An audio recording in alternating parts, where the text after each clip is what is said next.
La política exterior de Lenín Moreno genera inquietud. Hay interés por retomar el diálogo con Estados Unidos, pero la cercanía con el eje bolivariano se mantiene. ¿Cuáles son las prioridades de la canciller Espinosa? 9 meses son suficientes para evaluar la política exterior de un gobierno. En el caso de Ecuador, la respuesta es afirmativa, pues en todo este tiempo los llamados al presidente Lenín Moreno porque replantee las prioridades de su diplomacia han sido múltiples, desde la necesidad de un acercamiento comercial y político con Estados Unidos hasta la preocupación por que Ecuador tenga una posición firme frente a lo que ocurre en Venezuela. ¿Y qué decir del problema no resuelto con el asilo a Julian Assange? En el programa de hoy hablaremos de las tareas encargadas por el primer mandatario a la canciller María Fernanda Espinosa, para saber si estas han tenido resultados políticamente correctos. Empezamos.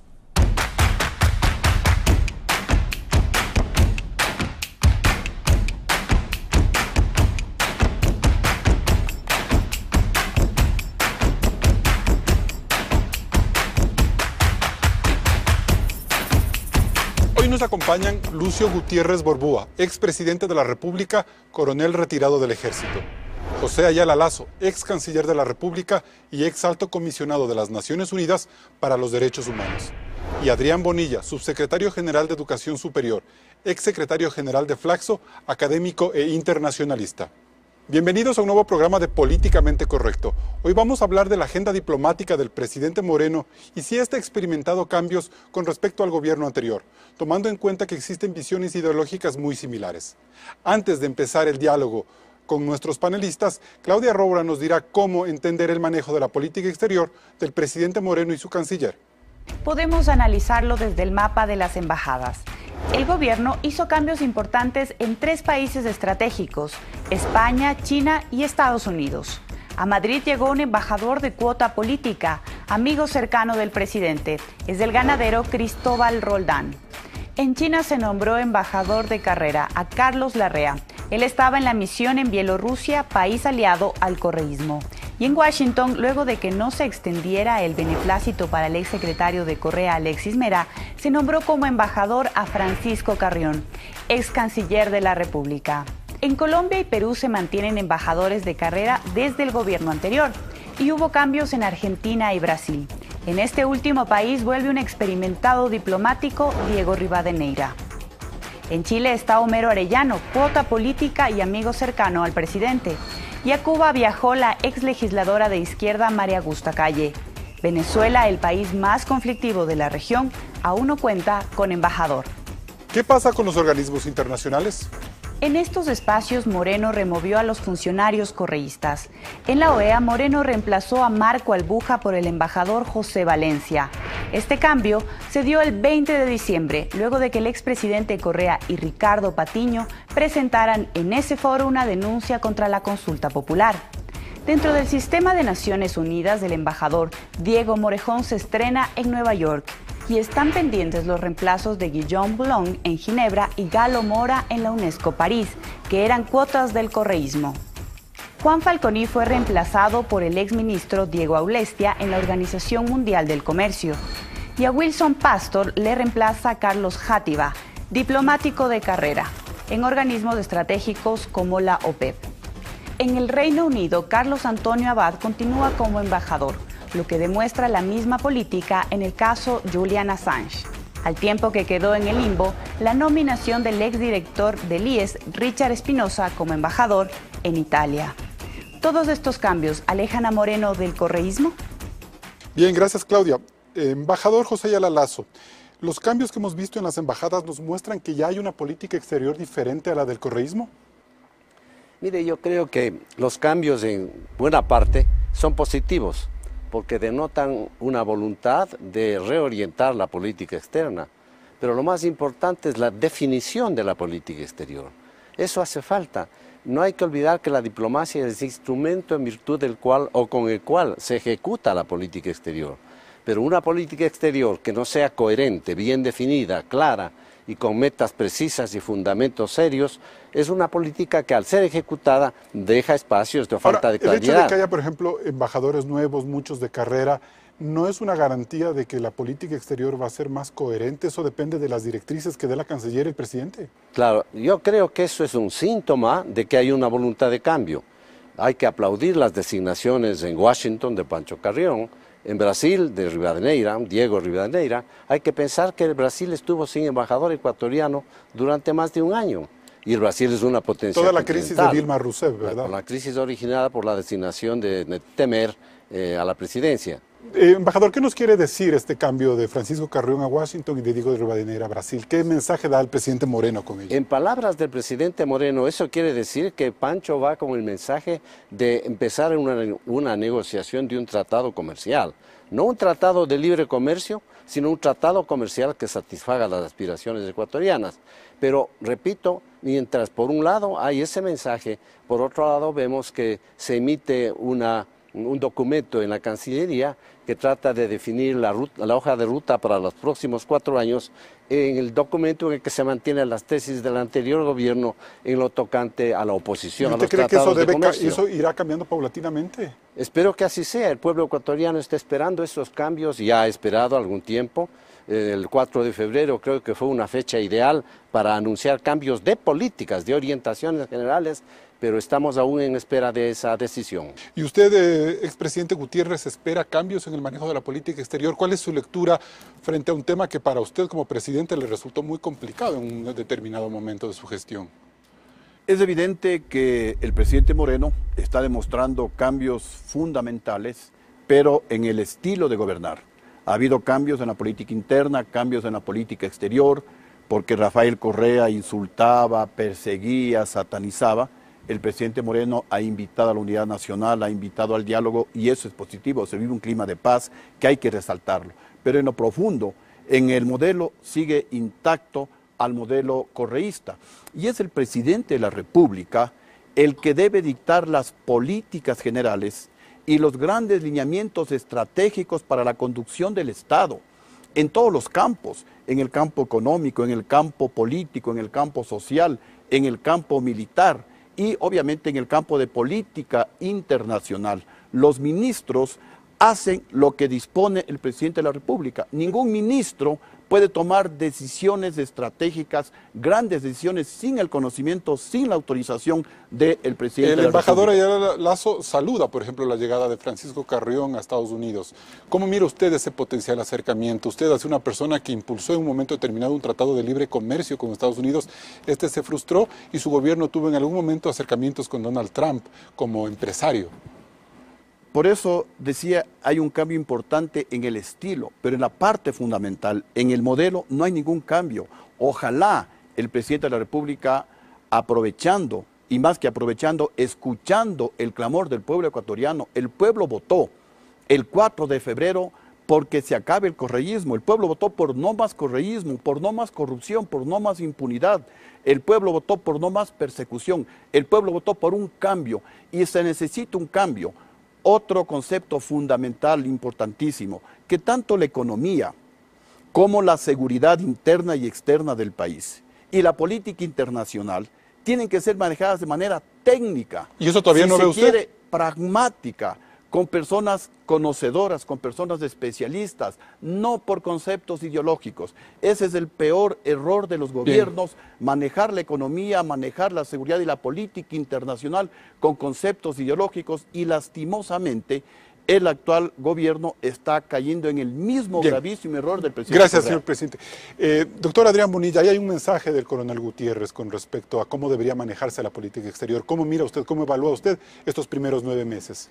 Bueno, yo creo que frente a la demanda de cambio hay que presentar la idea de si el escenario internacional cambió en la medida de que el Ecuador requiera también modificar su política exterior. El Ecuador tiene una política exterior que se guía a partir de documentos que son perfectamente explícitos, que son públicos, el Plan Nacional de Desarrollo, en donde se plantea cuáles son los objetivos de la política exterior y cuál es la estrategia del Estado ecuatoriano frente a lo que el gobierno, en este caso el gobierno del presidente Moreno, considera que son las necesidades nacionales. Y eso puede irse ajustando. Eso puede irse ajustando, pero ¿cuánto ha cambiado el escenario internacional?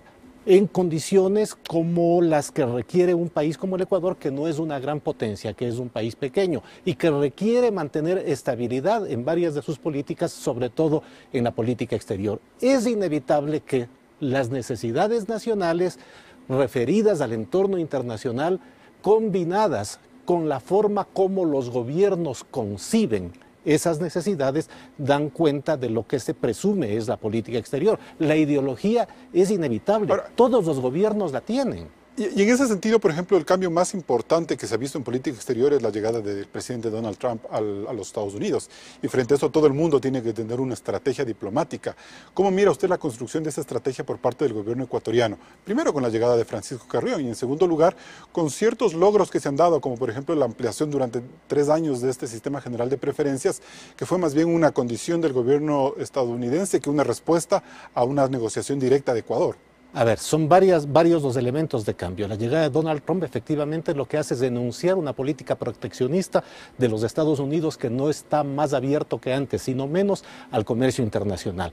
En segundo lugar, lo que tenemos en el mundo contemporáneo y en América Latina es evidente, es cierta crisis de los mecanismos multilaterales. Todos los mecanismos multilaterales existentes están atravesando dificultades en la posibilidad de construir consensos. ¿Usted se refiere a Naciones Unidas, Me refiero a UNASUR? A OEA, UNASUR, a CELAC, incluso los organismos más parciales como la Alianza del Pacífico y la propia ALBA son organismos. Todo el multilateralismo se encuentra atravesando un difícil momento que da paso más bien a relaciones muy fructíferas de carácter bilateral, como la que acaba de tener el Ecuador en sus conversaciones con Colombia, como las que ha tenido con otros países. Pero es una realidad de todos los países. El multilateralismo no está bien para ningún país y el bilateralismo está muy bien para casi todos los países. En este sentido, los objetivos de la política exterior ecuatoriana tienen distintas formas de materializarse respondiendo a los escenarios en donde ellos son requeridos. Perfecto. Embajador Ayala Lazo, Adrián Bonilla habla de una crisis en el multilateralismo y eso es una respuesta a lo que sucedió la semana anterior,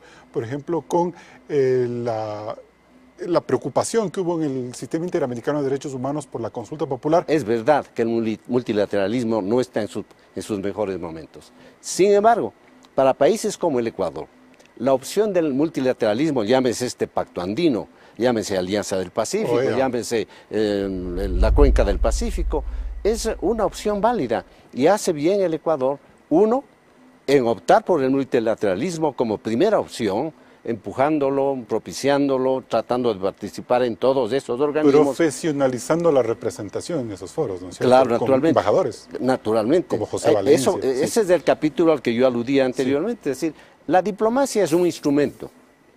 Para que ese instrumento trabaje adecuadamente necesita saber cuáles son las metas y los propósitos que tiene. Y eso lo define, como decía el presidente Gutiérrez, el presidente de la República. La presidencia de la República debe tener autoridad sobre la Cancillería en forma tal que lo que él diga no sea contradicho por la Cancillería. Y esa es una de las fallas que vemos en la actual definición de política externa del Ecuador, que el presidente, por ejemplo, avanza hasta el punto de decir que hay exceso de muertos y de presos políticos de Venezuela, y en cambio la Cancillería va a una reunión en La Habana y hace una alabanza total de la democracia. Gracias, embajador. De esos temas vamos a hablar en los siguientes bloques una vez que vayamos al corte comercial. Recuerde, en Facebook transmitimos en vivo en la cuenta oficial de Coavisa y puede seguirnos en Twitter @Política Correcta. Regresamos con más del panel en Políticamente Correcto.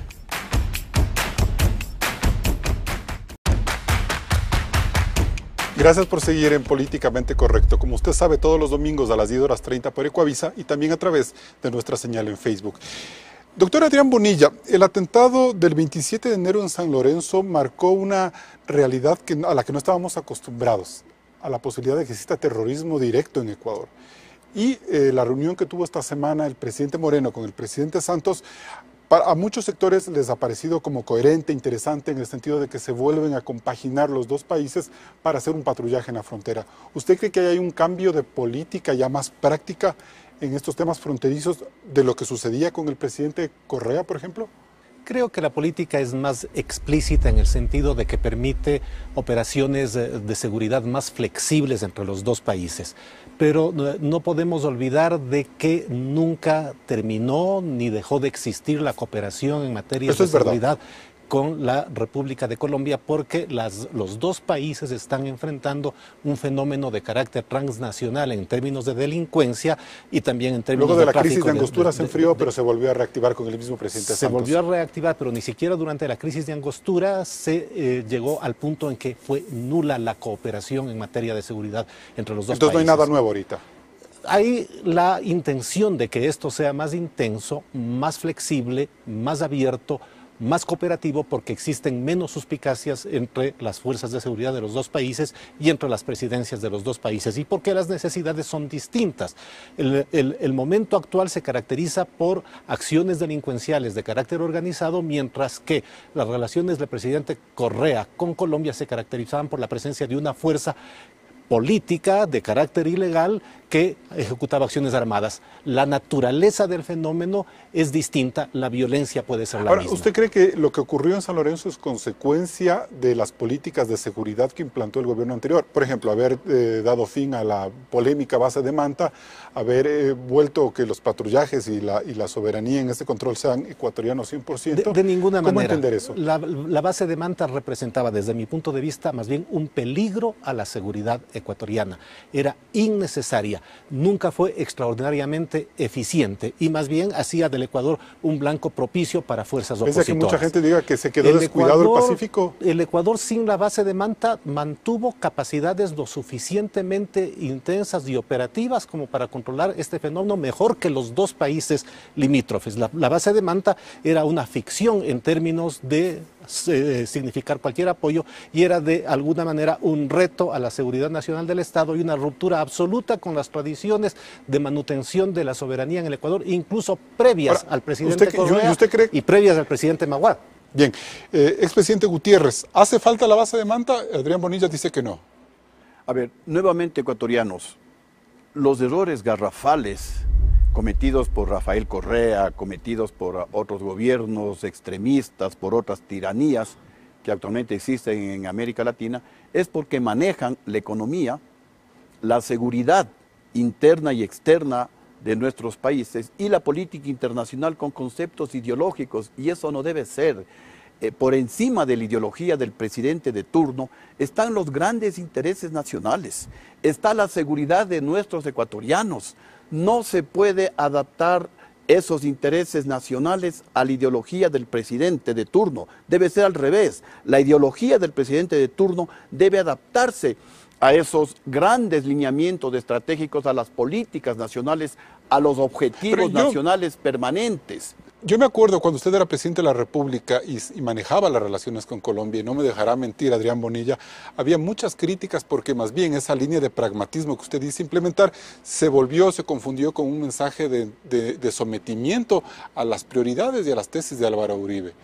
Y por eso, esa fue una de las razones por las cuales el movimiento forajido y luego la Revolución Ciudadana reivindicó esta política de soberanía. ¿Cómo hacer un equilibrio ahí? Mire, primero que es una farsa lo del movimiento forajido. El golpe contra Lucio Gutiérrez fue dado por el general Luis Aguas, por el vicealmirante Víctor Hugo Rosero Barba. Fue un golpe militar. Los golpes en el Ecuador y en el mundo los dan los generales. Está bien, el pueblo es utilizado, pero eso sería motivo de otro análisis. Vamos al tema que competía. La política exterior fue un tema que se le criticó mucho a usted cuando fue presidente. Voy a desbaratar lo que usted menciona. Manteníamos excelentes relaciones con el gobierno colombiano, pero por encima de todo está la seguridad de mi país. Por encima de todo, la seguridad debe ser manejada como una política de Estado. Entonces, en mi gobierno implementamos lo que se llamaba el pasado judicial. ¿Qué es el pasado judicial? Algo parecido a lo que antes teníamos acá, el récord policial. Es decir, no podía ingresar cualquier colombiano, cualquier vecino a nuestro país si no mostraba sus antecedentes delincuenciales, su prontuario, porque junto con los buenos colombianos, con los buenos peruanos, con los buenos extranjeros que son bien recibidos en el Ecuador, que vienen a invertir en el país, que vienen a conocer el Ecuador, lamentablemente vienen los delincuentes, los narcotraficantes, vienen los terroristas. Pero planes como las fumigaciones, por ejemplo, o sea, esos rezagos que venían de la violencia, del conflicto armado colombiano, ¿cómo resolverlos ahora?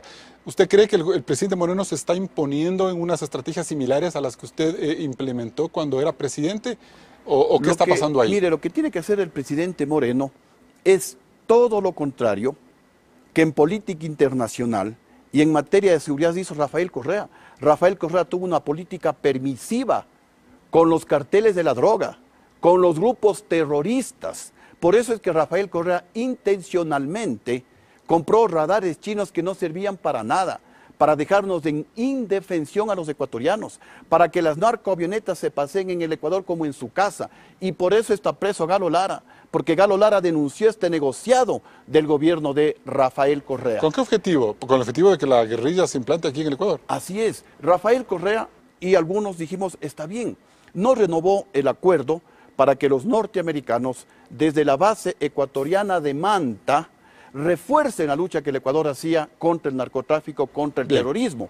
Correa dijo que era por soberanía, pero no tuvo el mismo concepto cuando las FARC violaron nuestro territorio y ocuparon el destacamento de Angostura por cerca de un año. Eso es altísima traición a la patria, por la cual Rafael Correa también debería ser juzgado. Gracias. Embajador Ayala Lazo, ¿cabe tomar en cuenta estas percepciones del expresidente Gutiérrez? ¿En realidad se manejó de esa manera la política exterior y hay un cambio en este momento con el problema colombiano? Mire, yo creo que en efecto el presidente Gutiérrez tiene razón cuando habla de la ideologización de la política externa. Se propició la creación de un organismo internacional multilateral puramente ideológico, el ALBA, que ahora está no de idea agónico, sino muerto definitivamente. Y en efecto se buscó modificar los grandes objetivos de la política externa del Ecuador en función de coincidencias ideológicas. Eso causó mucho perjuicio al país. Ahora, yo creo que desde el punto de vista académico, yo admiro a Adrián por su preparación académica. Cuanto él dice es verdad, pero hay hechos que uno no puede pasar por alto. Primera vez que en el Ecuador se produce un acto de terror en San Lorenzo.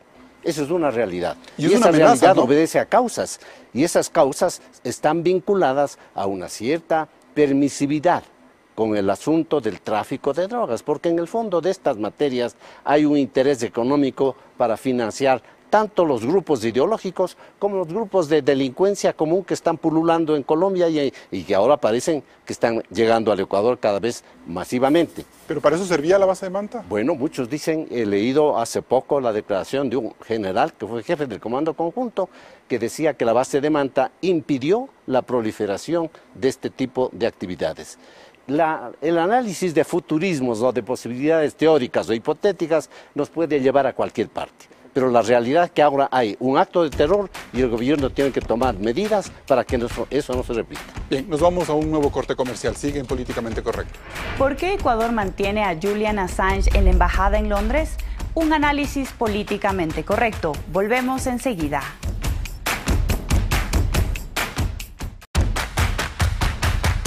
Julian Assange es el hacker más famoso del mundo y ha puesto de cabeza a muchos gobiernos, en especial al de Estados Unidos.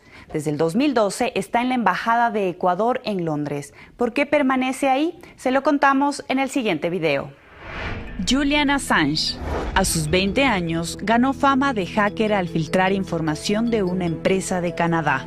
Se volvió un hombre influyente al crear la red Wikileaks dedicada a revelar documentos reservados de Estados Unidos y otros países. En julio del 2010 explotó el gran escándalo. Wikileaks reveló 77.000 documentos militares sobre la guerra de Afganistán, 400.000 informes sobre Irak y 250.000 cables diplomáticos. El gobierno de Rafael Correa expulsó a la embajadora de Estados Unidos tras más revelaciones de Wikileaks. Correa fue entrevistado por Assange en su programa El Mundo de Mañana de Russia Today. Por esos días, Assange fue acusado por abuso sexual en Suecia. La Corte Suprema Británica lo sentenció y ordenó su extradición. Assange se refugió en la Embajada de Ecuador en Londres y recibió asilo político. El hacker informático ha pasado 5 años y 8 meses encerrado y no ha sido un buen huésped. Instaló micrófonos para espiar al embajador. Dijo que Ecuador era insignificante. Coordinó el escape de Edward Snowden a Moscú. Estuvo cerca de Trump en la campaña electoral y habría estado involucrado en la campaña independentista de Cataluña. Pese a ello, el gobierno ecuatoriano le otorgó la ciudadanía para que pudiera salir, bajo un estatus diplomático. Reino Unido negó este pedido. En mayo del 2017, la Fiscalía sueca cerró la investigación preliminar por violación, pero esto no lo puso en libertad. Las autoridades de la justicia británica decidieron mantener la orden de arresto. Aún no se revela si es que Estados Unidos pidió su extradición. ¿Qué sabe Julian Assange para que Ecuador lo cuide tanto? Bien, embajador Ayala Lazo, conteste esta pregunta de Claudia Roura. ¿Qué sabe Julian Assange para que Ecuador lo proteja tanto? No, eso yo no puedo contestar, no lo sé, pero la verdad es que la opinión pública ecuatoriana, al no encontrar razones suficientes que justifiquen la política que ha mantenido el gobierno, tanto de Correa como del señor Moreno, sobre el caso Assange, se pregunta, ¿qué sabe? Y se contesta, algo importante debe saber. Esa es una realidad social que está ocurriendo y que el gobierno debería despejar dando informaciones concretas. ¿Por qué es tan importante solucionar este caso, embajador? Por último, está una persona metida en una embajada y el Ecuador puede seguir ha firmado un tratado de libre comercio con la Unión Europea en ese interín, mantiene relaciones comerciales. ¿Dónde estaría el problema? Mire, yo creo que el presidente Correa consideró que habiendo el hacker Assange tomado notoriedad internacional, le convenía proteger y hacer uso de esa notoriedad para llevar a cabo una política que le presente al señor Correa como defensor de la libertad de información. En ese sentido, es la verdad, no es que Assange solicitó asilo en la embajada, sino que el gobierno del Ecuador le solicitó a Assange asilarse en la embajada. Y ese asilo fue negociado con Assange, preparado, y ocurrió en un determinado momento en que inclusive los funcionarios diplomáticos recibieron instrucciones de no participar en los trabajos de la embajada y dejar la embajada lista para que Assange pudiera ingresar. Y después de nada menos soberano que eso. Mire, lo que seguramente pensó el señor Correa es que el Reino Unido le iba a conceder el salvoconducto indispensable, venía Assange al Ecuador y le convertía al Ecuador en la tribuna desde la cual iba a defender la libertad de información. Perfecto. Adrián Bonilla, ¿el caso Assange fue mal manejado desde un principio? A ver, ahí creo que tenemos una mirada como distinta de parte del gobierno ecuatoriano, enunciada por el gobierno del presidente Correa y continuada por el gobierno del presidente Moreno. Eso no es cierto. No, se trata, en la percepción del gobierno, se trata de un caso de derechos humanos y se trata de la presunción de riesgo o de prisión o riesgo a la vida de la persona que pidió asilo. Los gobiernos tienen la capacidad de evaluar esto y decidir en consecuencia de las solicitudes. Pese a que el delito era un delito personal de violación, de abuso sexual. Bueno, el delito ya cayó y de todas maneras el señor Assange no puede salir de la embajada británica porque se mantiene la orden de prisión. El delito así construido por la justicia sueca, que ya no existe, es una consecuencia inmediata del fenómeno de la filtración de documentos por Wikileaks. Se trata de un problema de carácter político. Así lo considera el gobierno ecuatoriano, así lo considera la persona que solicita asilo. ¿Cómo solucionar ese problema? Bueno, estamos ante un caso que en estos momentos su solución no parece cercana. ¿Sí? Se está enfermando Julian Assange encerrado. Hemos tenido en el mundo varios casos de personas que han permanecido años, décadas en una embajada como consecuencia de la imposibilidad de llegar a un acuerdo entre los gobiernos, aquel que da el asilo y aquel que se niega a levantar los cargos. Si en esa situación nos encontramos con ¿Qué pasaría si el presidente Moreno decide retirarle el asilo? ¿Eso es viable? Sí, cualquier gobierno puede retirar el asilo, pero lo que nosotros tendríamos es un fenómeno de carácter político que tendría repercusiones dentro del Ecuador y a nivel global. En estos momentos el señor Assange permanece dentro de la embajada ecuatoriana, tiene una notoriedad, el caso es emblemático, pero tal y como decía el embajador Ayala Lazo, las normas del asilo también, bueno, no hay intereses estratégicos ecuatorianos que estén de una u otra manera lesionados por ese caso, ¿no? No hay represalias del gobierno británico, se mantiene el tratado comercial con Europa, no hay amenazas a la seguridad ecuatoriana, se trata de un caso político que en algún momento, parece que no por el momento, no ahora, se va a solucionar políticamente como se soluciona casi todos los casos en donde hay solicitudes de asilos concedidas por un gobierno. Antes de darle la palabra al expresidente Gutiérrez, embajador Ayala Lazo, ¿usted cree que se le debe retirar el asilo a Julian Assange para solucionar este problema? ¿Qué pasaría con Julian Assange en ese caso? Mire, una vez concedido el asilo, en uso del derecho que le daba la Convención Interamericana sobre Asilo, para juzgar si se trataba de un delito común o político, Correa determinó que era un delito político. Una vez concedido el asilo, se ve obligado a respetar las convenciones.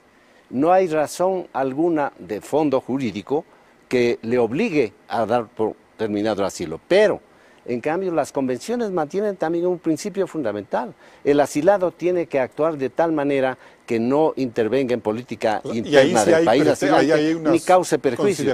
Y allí el presidente Moreno tuvo primero el presidente Correa y luego Moreno, han tenido oportunidades de poner fin al asilo por falta de cumplimiento de sus obligaciones por parte de Assange.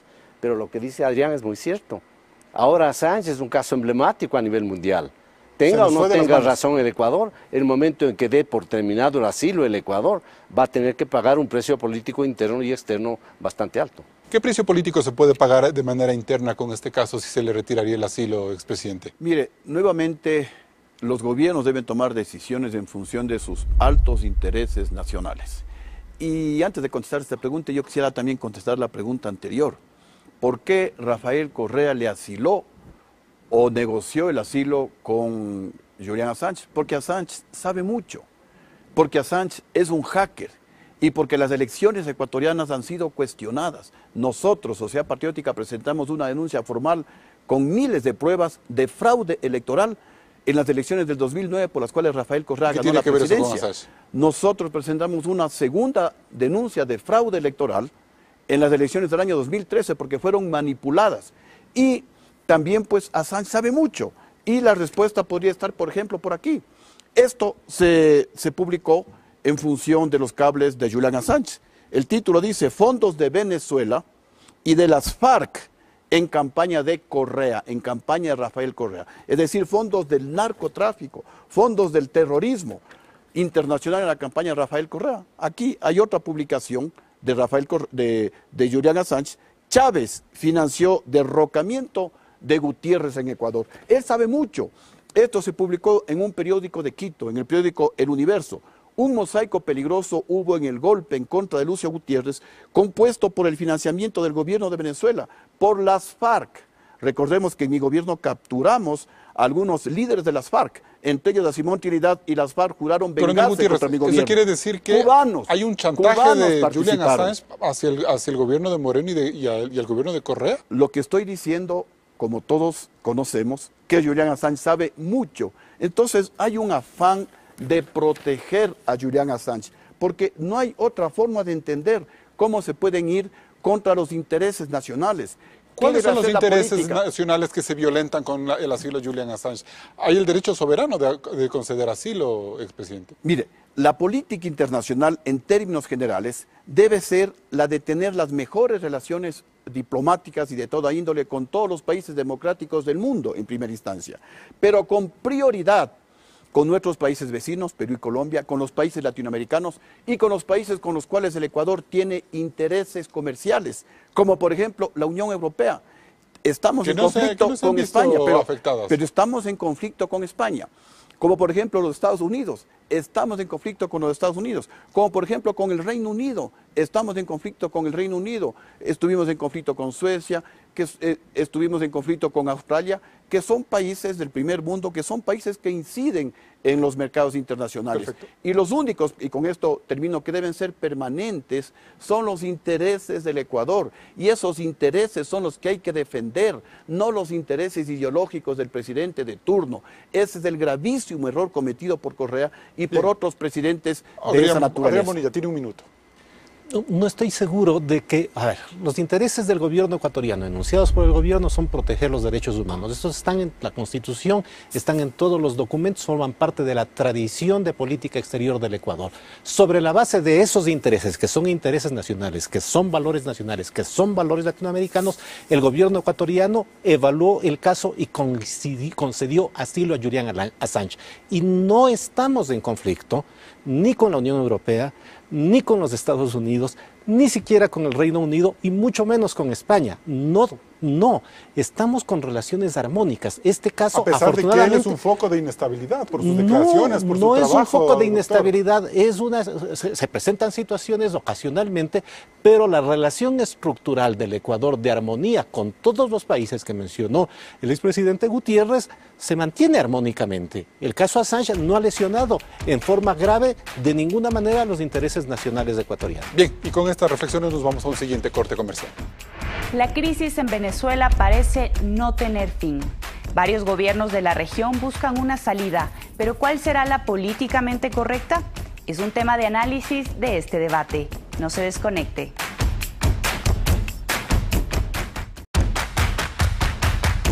La decisión del gobierno de Venezuela de adelantar las elecciones presidenciales no calmó la crisis política en ese país. Todo lo contrario, la situación se ha vuelto más tensa, pues en los últimos días hemos visto un gigantesco éxodo de venezolanos que se riega por toda la región en busca de trabajo y alivio a sus problemas económicos y sociales. En ese contexto, la presión internacional crece a cada hora. Al ver que la propuesta de diálogo entre el chavismo y la oposición apoyada por UNASUR, la República Dominicana y el expresidente del gobierno español, José Luis Rodríguez Zapatero, fracasa, el llamado Grupo de Lima, que reúne a más de 15 países de la región, entre ellos Estados Unidos, México, Colombia, Brasil, Perú y Argentina, decidió aislar al gobierno de Maduro, al no invitarle a la Cumbre de las Américas del 13 y 14 de abril. Desde Venezuela, sus autoridades aseguran que hay planes para invadir el país por orden de Estados Unidos y Colombia. Pese a todo ello, el gobierno ecuatoriano mantiene un inexplicable silencio. Hasta ahora, la posición más contundente del presidente Moreno al respecto fue la del 25 de enero, donde manifestó lo siguiente. Y si es que alguna queja tenemos con algún país, no hay que hacerlo pues ante los medios de comunicación para hacer alaraca. Hay que hacerlo en los foros que corresponden.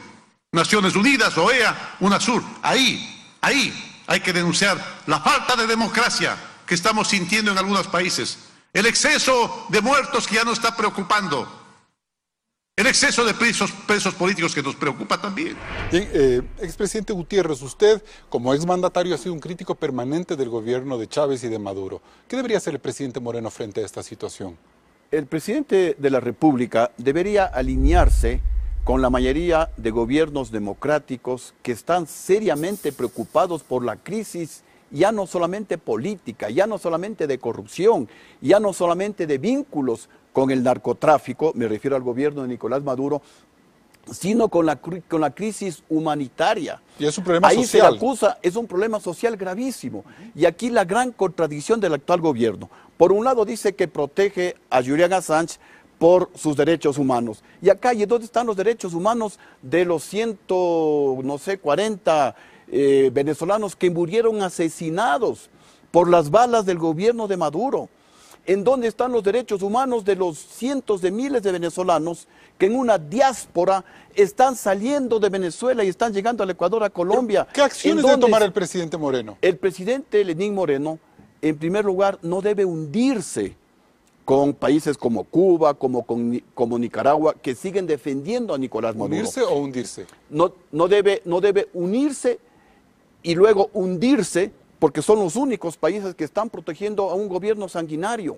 El gobierno ecuatoriano debería alinearse con la mayoría de los países democráticos de América Latina y del mundo que están preocupados, y no solamente quedarse con la preocupación, como decía el propio presidente Lenín Moreno, sino que la comunidad internacional debería levantarse, la comunidad internacional debería movilizarse para de alguna manera parar esa masacre en Venezuela. No debería haber un solo presidente democrático que pueda dormir tranquilo mientras se sigue asesinando al pueblo venezolano, mientras cientos... Retirar, por ejemplo, las relaciones diplomáticas con Venezuela podría ser una salida. ¿Usted haría eso si fuera presidente ahora? ¿Romper relaciones con Venezuela? Esas son medidas coyunturales. Aquí hay que ir a algo mucho más grande. La comunidad internacional de alguna manera debería quitarle el oxígeno a ese gobierno para obligarle a ese gobierno que sea reemplazado democráticamente por otro gobierno que respete los derechos humanos del pueblo venezolano. Doctor Bonilla, la verdad es que la promesa de la Asamblea Constituyente no calmó la situación en Venezuela y ahora hay una nueva promesa que es las elecciones presidenciales donde tampoco se ven garantías y se cuestiona al gobierno de Ecuador por una extrema pasividad frente a lo que sucede en ese país. ¿Cómo leer desde el gobierno esa situación? A ver, creo que el escenario internacional frente a Venezuela es más complejo de lo que parece. El Grupo de Lima en realidad está constituido por 12 estados y los estados miembros de la OEA son 35. Lo que no tenemos a nivel internacional es consenso respecto de cómo acercarse al fenómeno de Venezuela. Los 2 estados del Grupo de Lima plantean esta necesidad de aislar al gobierno de Venezuela, pero hay muchos otros que no. todos los países del Caribe, incluyendo el Caribe angloparlante y el Caribe hispanoparlante, no están con esa posición. El gobierno ecuatoriano, por ejemplo, y el gobierno uruguayo, no, más allá de los países del ALBA, tampoco están con esa posición. Pero Uruguay se ha dado algunos acercamientos del Grupo de Lima. Sí, pero no está en el Grupo de Lima. La posibilidad desde la perspectiva internacional de organizar algún tipo de arreglo del problema de Venezuela es inevitable por un proceso de diálogo. Si uno toma posición, pierde posibilidades de intermediación y de facilitación de ese diálogo. La posibilidad de que el gobierno ecuatoriano sea efectivamente un facilitador o mediador, eventualmente en un diálogo que ha sido... ¿Usted cree que puede funcionar como mediador? Bueno, ha sido enunciado por el gobierno ecuatoriano cada vez que se ha referido al problema venezolano. Si el gobierno ecuatoriano tomase una posición, cualquiera que ésta sea en forma explícita, sus posibilidades se verían disminuidas. Lo que se ha visto también es que hay una posición del gobierno de Maduro muy beligerante en el sentido de no reconocer a la oposición, anularle los partidos, apresar a las figuras que pudieran hacerle calor en las elecciones. ¿Cómo dialogar con un grupo que no tiene interés en dejar el poder? Bueno, ¿cómo entender un diálogo democrático? Tenemos una situación de enfrentamiento en Venezuela cuya solución no puede ser la imposición hegemónica de un grupo sobre otro. El gobierno venezolano no ha podido consolidar su hegemonía y la oposición no ha podido hacerlo también. No hay posibilidades de salir desde la perspectiva internacional, que no sea a través de una intervención que facilite el diálogo. Una intervención militar dejaría un desastre impensable. Una intervención económica solamente, cortar el oxígeno económico a Venezuela solamente causaría problemas a las personas que viven dentro de Venezuela. No hay otra opción política, que el diálogo en Venezuela desde la perspectiva internacional. Y no hay una sola posición, hay muchas en América Latina, no todas son del ALBA, no todas son las del Grupo de Lima. Hay mucha diversidad de opiniones distintas. Embajador Ayala Lazo, ¿realmente es censurable o no la actitud del presidente Moreno frente a Venezuela? Yo creo que le falta claridad al presidente Moreno. Tiene que definir con precisión los objetivos de la política internacional y en el caso de Venezuela hay que recordar lo que se ha dicho hace un momento. Los derechos humanos son prioridad A1 según la Constitución ecuatoriana. La defensa de los derechos humanos y el respeto de los mecanismos e instrumentos que los protegen y defienden es un deber supraconstitucional. Entonces uno se pregunta, asombrado, ¿cómo se argumenta los derechos humanos del señor Assange para darle asilo en la embajada en Londres y se permanece indiferente y estático ante lo que está ocurriendo en Venezuela?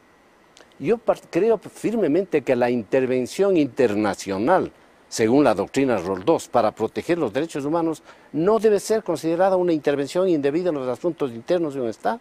¿Y qué consecuencias puede tener esa intervención? Mire, ¿qué se puede hacer con esa doctrina? No es fácil como lo ha dicho Adrián, no es fácil, porque en el fondo tenemos nosotros aquí una voluntad terca, la del presidente Maduro, que considera que su presencia en la presidencia de la República es el mecanismo para salvar y resolver los problemas de Venezuela. ¿Es una dictadura no es Venezuela? Es una auténtica dictadura. Mire usted lo que acaba de ocurrir con la decisión tomada por el gobierno del Perú y apoyada por todo el Grupo de Lima de no invitarle a la cumbre iberoamericana en el Perú. ¿Qué responde el señor presidente de Venezuela? Dice que él irá a Lima por aire, mar o tierra y que dirá la verdad de Venezuela en el Perú. Es decir, no tiene la dignidad de un jefe de Estado que explícitamente le declaran no grata su visita, no tiene la dignidad como para decir, bueno, yo no iré, pues no puedo ir. ¿Qué puede hacer Ecuador al respecto, embajador? Es decir, retirar, romper relaciones. Embajador no tenemos en Venezuela y ese puede ser un síntoma, ¿no? Primeramente. Pero lo que puede hacer Ecuador individualmente es muy poco. El diálogo es siempre un buen instrumento para resolver controversias.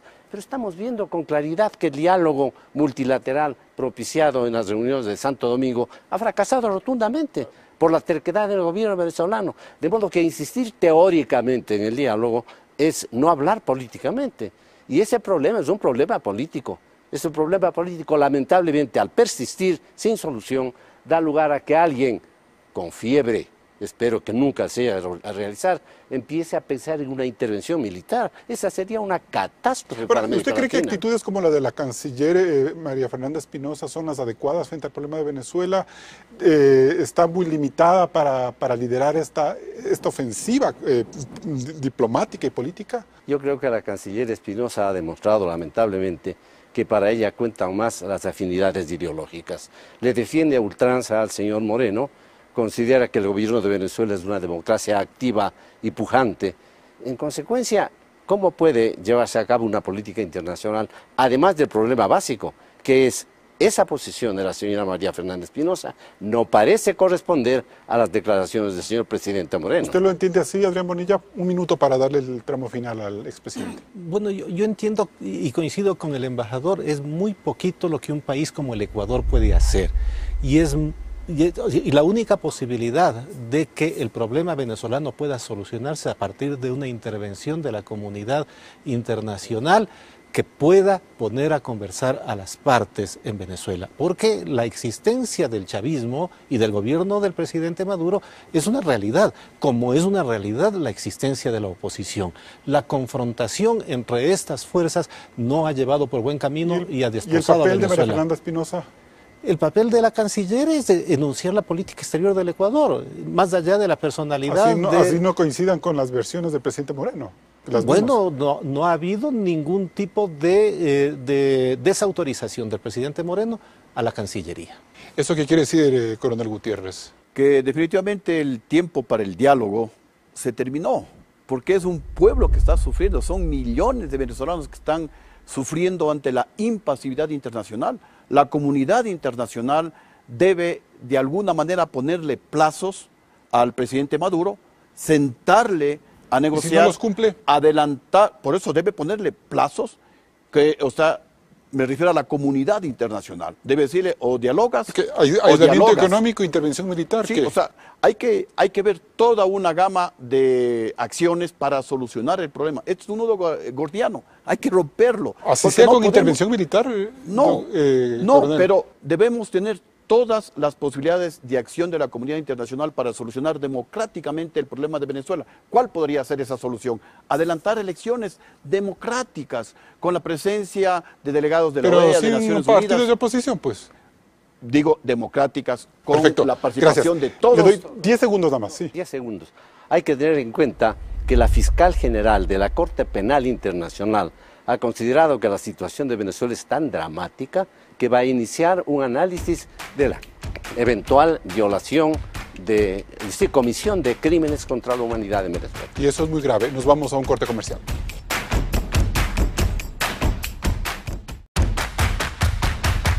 Entramos en etapa de conclusiones. Expresidente Gutiérrez, ¿el manejo de la diplomacia ecuatoriana es políticamente correcto?